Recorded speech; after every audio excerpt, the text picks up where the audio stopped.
है ना, आपके सामने बनाया हुआ उसने। अब न्यूरॉन्स को सपोर्ट करने के लिए कुछ सेल्स होते हैं, एस्ट्रोसाइट्स। एस्ट्रोसाइट्स एस्ट्रोसाइट्स बेसिकली क्या होते हैं? ये न्यूरॉन्स तो नहीं होते, इन्हें न्यूरॉन्स नहीं कहते, लेकिन न्यूरॉन तो ये है पीले कलर वाला। ये ग्रीन कलर वाला क्या है? एस्ट्रोसाइट। ये इसकी देखभाल करता है। न्यूरॉन की जिम्मेदारी देखभाल कौन कर रहा है? एस्ट्रोसाइट। तो बेसिकली एस्ट्रोसाइट्स क्या होते हैं? ये आपके ब्रेन को, न्यूरॉन्स को सपोर्ट करते हैं। ये एस्ट्रोसाइट्स रिपेयर में हेल्प करते हैं। ये एस्ट्रोसाइट्स ग्लूकोज को स्टोर करते हैं। ये एस्ट्रोसाइट्स हर उस जगह पे ज्यादा होंगे जहां पे ब्रेन डैमेज होगी, जहां पे ब्रेन डैमेज होगा। तो जब हम कहते हैं ना ग्लायल सेल्स, जब एक मिनट होल्ड कीजिए, मेरी फिर चाय ठंडी हो गई, एक मिनट होल्ड कीजिएगा जी। डॉक्टर अलीन, असल जहां से डॉक्टर रीना ने रिवीजन खत्म की थी उससे आगे स्टार्ट करो।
जी अच्छा, उसके बाद आगे देखेंगे, thank you.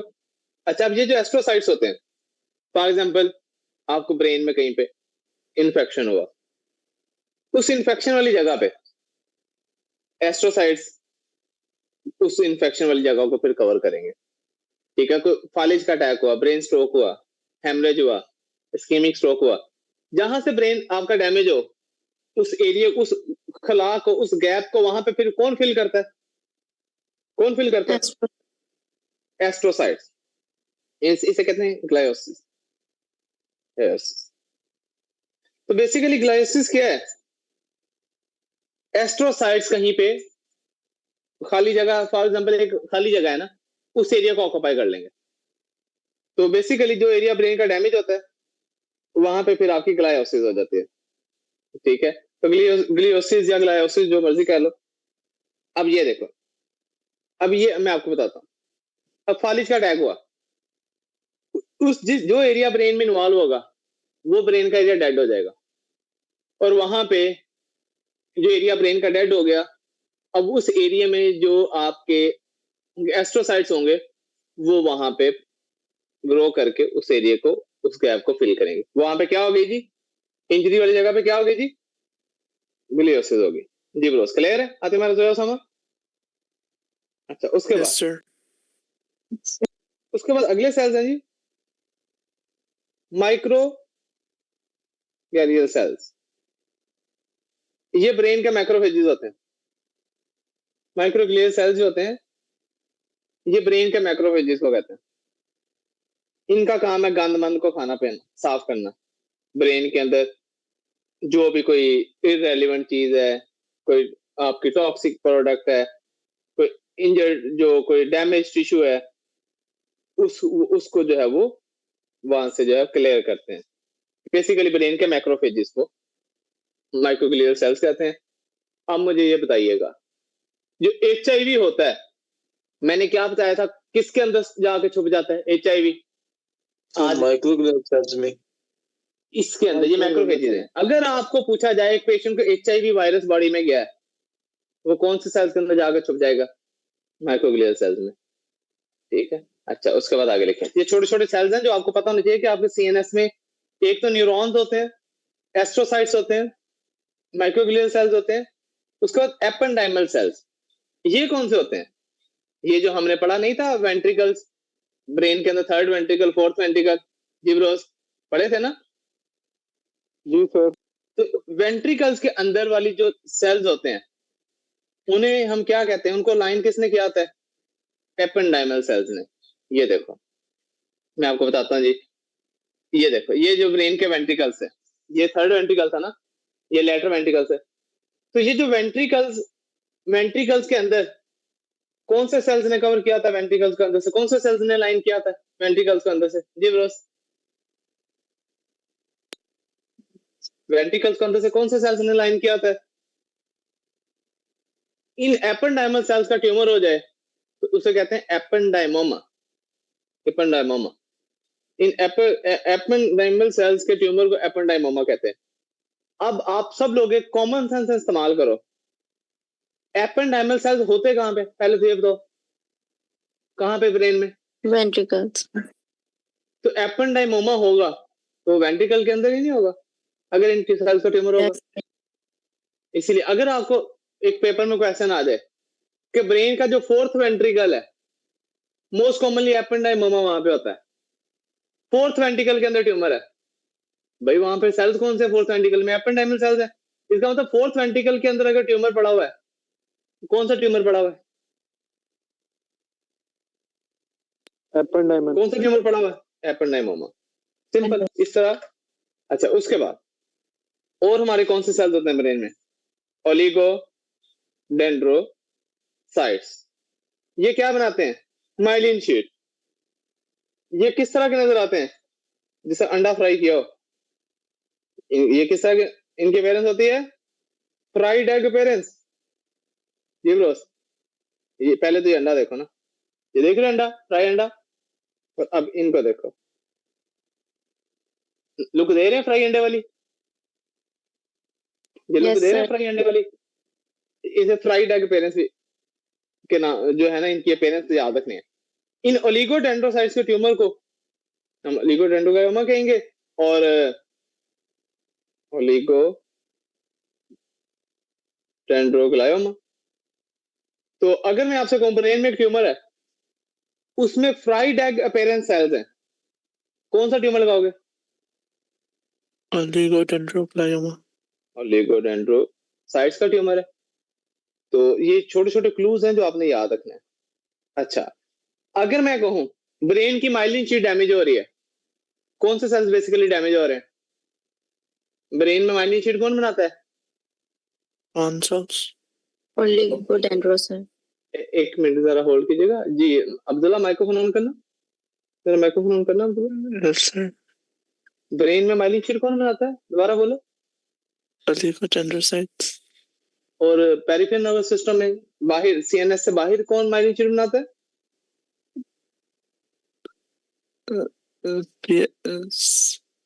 PNS Schwann cells.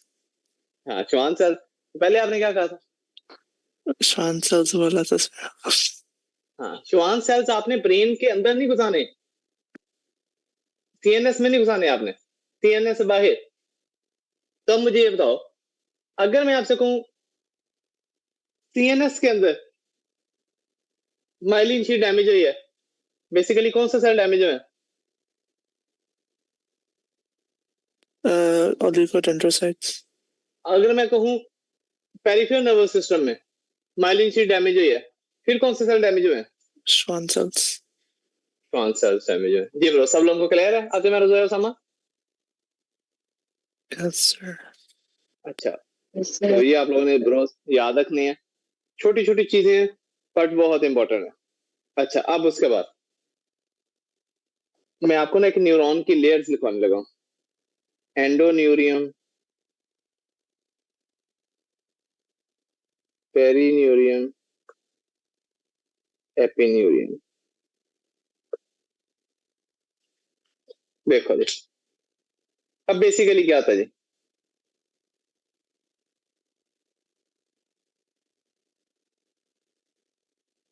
Look,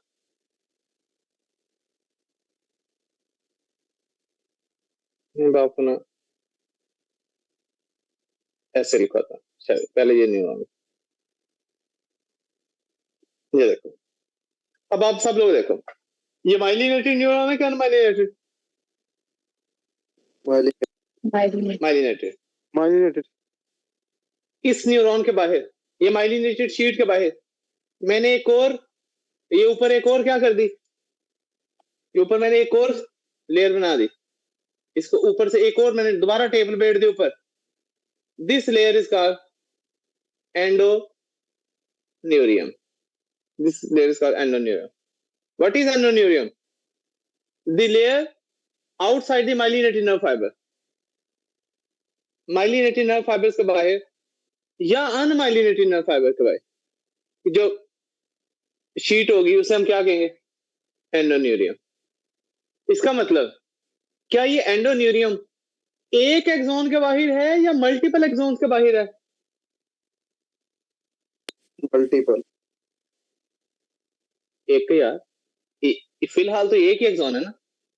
her axon की अपनी अपनी एंडोन्यूरियम होगी, हर एक्सोन की अपनी अपनी, हर एक्सोन की अपनी अपनी अपनी अपनी अपनी एंडोन्यूरियम होगी। अब फॉर एग्जांपल ये एक न्यूरॉन है, ये एक एक्सोन है, इसके ऊपर मैं टेबल बैठ दूं, ये कौन, इस एक्सोन की क्या हो गई है? ये इस एक्सोन की क्या हो गई है? एंडोन्यूरियम। एंडोन्यूरियम। इस एक्सोन की अपनी एंडोन्यूरियम होगी। उसके बाद इस एक्सोन की अपनी एंडोन्यूरियम होगी। 3 एक्सोन है मेरे पास, और उसके बाद ये चौथा एक्सोन आ गया, इसकी अपनी एंडोन्यूरियम होगी।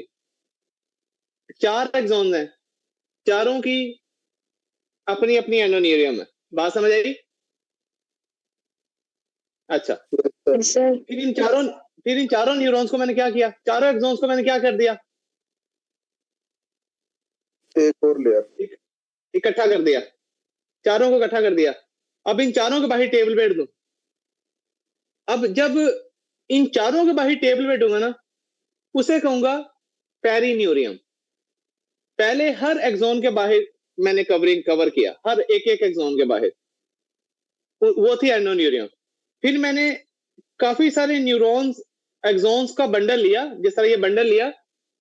अब इसके बाहर एक, पूरे के बाहर एक मैंने टेबल बैठ दी। इस पूरे बंडल के बाहर क्या है? इस पूरे बंडल को पेरिन्यूरियम। ये कितने बंडल हो गए? एक बंडल। अच्छा, उसके बाद ये देखें, एक ये बंडल हो गया। इस पूरे बंडल के बाहर क्या है? कौन सी लेयर है? पेरिन्यूरियम। अच्छा, ये मैं एक और बंडल बना, पहले हर न्यूरॉन के बाहर मैंने क्या किया? अपनी अपनी क्या बनाई है? एंडोमेरियम। एंडोन्यूरियम। उसका ये भी बंडल बन गया। अब इस पूरे बंडल के बाहर भी मैंने क्या कर दूं? पेरिन्यूरियम। इस पूरे बंडल के बाहर भी, इस पूरे बंडल के बाहर भी मैंने क्या बैठ दी? अब बंडल 2 बना लिए मैंने। इस पूरे बंडल के बाहर कौन सी लेयर है? पेरिन्यूरियम। इस पूरे बंडल के बाहर भी कौन सी लेयर है? पेरिन्यूरियम। पेरिन्यूरियम। तो एक्सोन्स के छोटे छोटे बंडल्स बनाने, फिर उन बंडल्स को भी लिपेट देना। ये एक बंडल है, ये एक बंडल है, इनके अंदर मल्टीपल न्यूरॉन है, मल्टीपल एक्सोन है। अब इन बंडल्स के बाहर जो लेयर है वो कौन सी है? पेरिन्यूरियम। पेरिन्यूरियम। अब मैंने सारे बंडल्स क्या कर दिए? सारे बंडल्स क्या कर दिए? सारे बंडल्स क्या कर दिए? इकट्ठे कर दिए। ये नर्व बन गई, ये पूरी एक नर्व है। ये क्या है? पूरी नर्व बन गई। तो बंडल्स को इकट्ठा कर देंगे तो क्या बन जाएगी? नर्व। अब इस पूरी के बाहर एक शीट बैठ दो, पूरी नर्व के बाहर, मतलब सारे बंडल्स इकट्ठे करके शीट बैठ दो। This is called epineurium. This is called epineurium. तो पूरी नर्व के बाहर जो लेयर होती है उसे क्या कहते हैं? जी ब्रोस, एपिन्यूरियम। इस नर्व को अंदर से खोलें तो बंडल्स निकलेंगे। उन बंडल्स के बाहर जो लेयर है वो कौन सी है?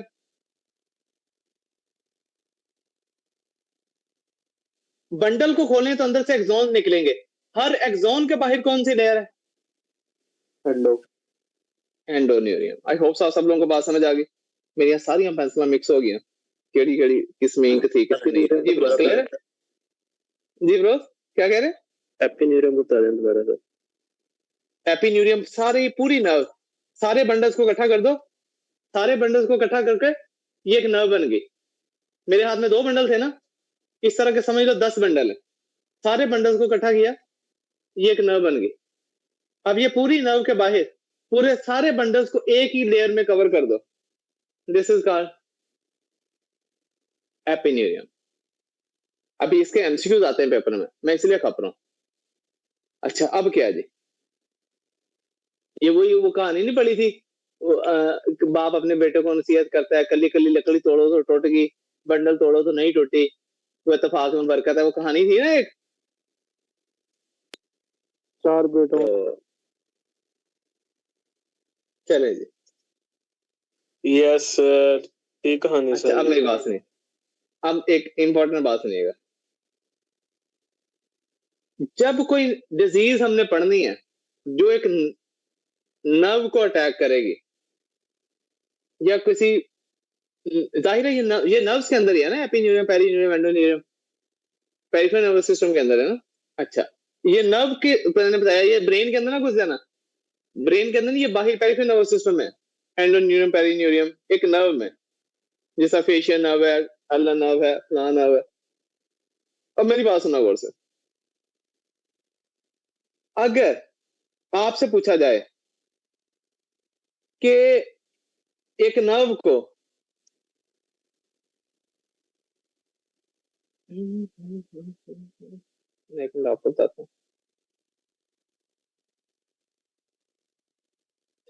ब्लड, एक नर्व को जो ब्लड सप्लाई है, जो न्यूरॉन्स को, वो पेरिन्यूरियम के लेवल पे हो रही होती है। मतलब जो नर्व की न्यूट्रिशन होती है ना, न्यूरॉन्स की न्यूट्रिशन,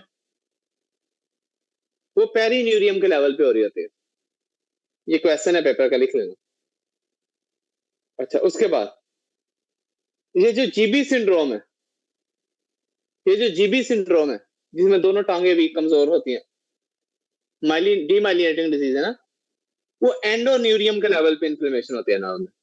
ये आपको पेपर में क्वेश्चन है, रटा मार लो। जीबी सिंड्रोम में एंडोन्यूरियम के लेवल पे इन्फ्लेमेशन होती है। ये पेपर में क्वेश्चन आ जाता है, ये आगे हम पढ़ेंगे जीबी सिंड्रोम। अच्छा मुझे ये बताओ, सब लोगों को यहाँ तक क्लियर हो गया? आते मेरा बताया समझ?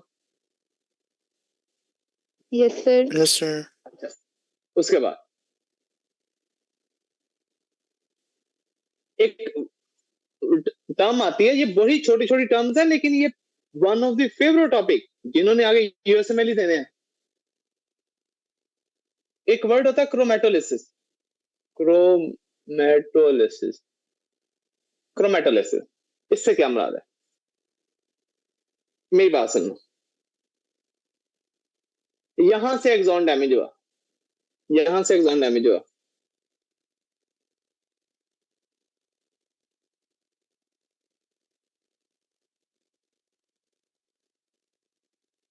ये मुझे यूएसएमएल में क्वेश्चन आया था, ये वाला इजी नहीं लेना। ये एक्सॉन जहां से डैमेज हुआ, ठीक है हो गया। एक्सॉन जब डैमेज होता है, सेल बॉडी में क्या चेंजेस आते हैं? दिस इज कॉल्ड फिब्रोस। एक्सॉन डैमेज होने से सेल बॉडी में क्या चेंजेस आते हैं? दिस इज कॉल्ड डिब्रोस क्रोमेटोलिसिस। क्या चेंजेस आते हैं? सेल बॉडी फूल जाएगी, स्वेलिंग हो जाएगी, न्यूक्लियस सेंटर में,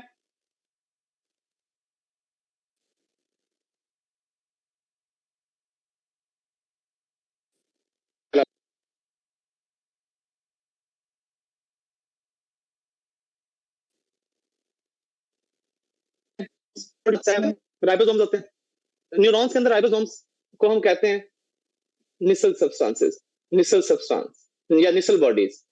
Nisal bodies basic NISS, Nissl bodies basically क्या है? राइबोसोम्स। ये पूरे न्यूरॉन के अंदर, सेल बॉडी के अंदर फैल जाएंगे।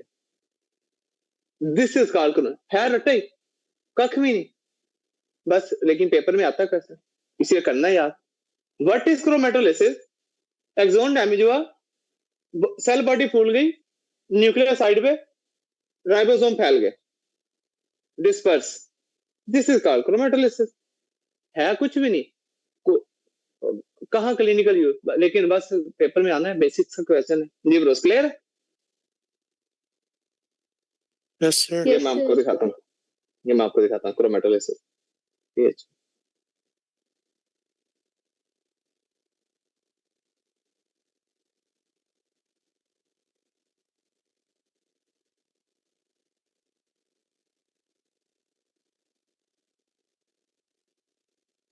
चलो हम ओरिजिनल डायग्राम नहीं बनाते, देखते ये वाली देख, ये देखो न्यूक्लियर साइड पे आ गया, तो ये सेल बॉडी फूल गई है, ये पीले पीले जो अंदर नजर आ रहे हैं ये राइबोसोम इनिशियल सब्सटेंसेस हैं, ये आपके सेपरेट हो गए, डिस्पर्स हो गए जी। ब्रोस क्लियर है व्हाट इज क्रोमेटोलिसिस?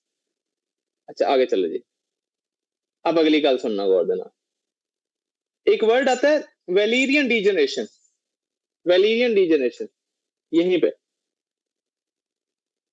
वेलेरियन डीजनरेशन, ये भी ये उससे भी ज्यादा इंपॉर्टेंट है, जिन्हें आगे ये समझ लेना है। वेलेरियन डीजनरेशन ये क्या है जी? वेलेरियन डीजनरेशन, जहां से एक्सॉन डैमेज हुआ, जहां से आपकी डैमेज हुई, नर्व डैमेज हुई, जहां से एक्सॉन डैमेज हुआ उससे आगे जो एक्सॉन है, ये जो डिस्टल पार्ट है, जहां से इंजरी हुई है उससे आगे जितना एक्सॉन है वो आपका क्या हो जाए, डिग्रेड हो जाए, खत्म हो जाए, डैमेज हो जाए, सूख जाए। तो क्या है जी, जहां पे न्यूरॉन डैमेज हो, एक्सॉन डैमेज हो, उससे आगे जितना एक्सॉन है वो वहां से डिस्ट्रॉय हो जाए, दिस इज कॉल्ड डीजनरेट हो जाए। हालांकि कुछ भी नहीं है बस, लेकिन पेपर का फेवरेट क्वेश्चन है वेलेरियन डीजनरेशन क्या है? Distal axon, axon distal to injury, axon distal to injury, injury से आगे जितना हुआ है एक्सॉन डिस्टल टू इंजरी, इस फॉर एग्जांपल यहां से इंजर हुआ है, फिर इससे आगे जितना होगा उस न्यूरॉन के एक्सॉन, उस एक्सॉन की रीजनरेशन को क्या कह रहे हैं? Valerian degeneration.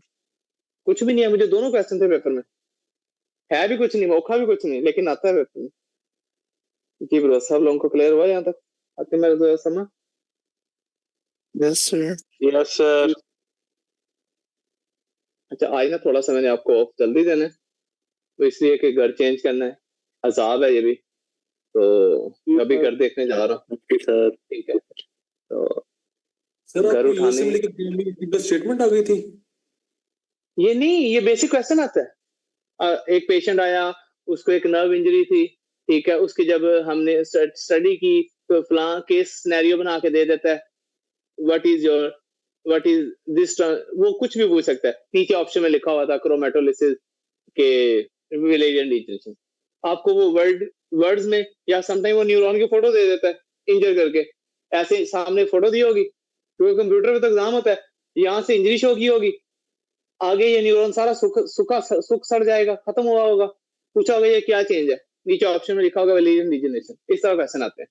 या यहाँ से न्यूरॉन इंजर किया होगा और आपको फोटो दी होगी, आपने खुद ही देखना कि यार सेल बॉडी फूल गया, न्यूक्लियस साइड पे आया, नीचे ऑप्शन लिखा होगा क्रोमेटोलिसिस। ये गॉस क्लियर है? Yes sir. इस तरह क्वेश्चन आते हैं।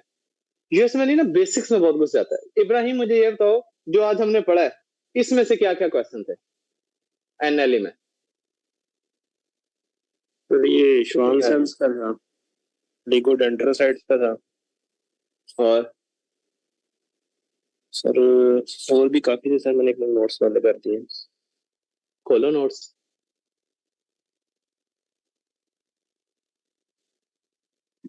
तो ये upper motor neuron, injury, lower motor neuron injury. अच्छा, और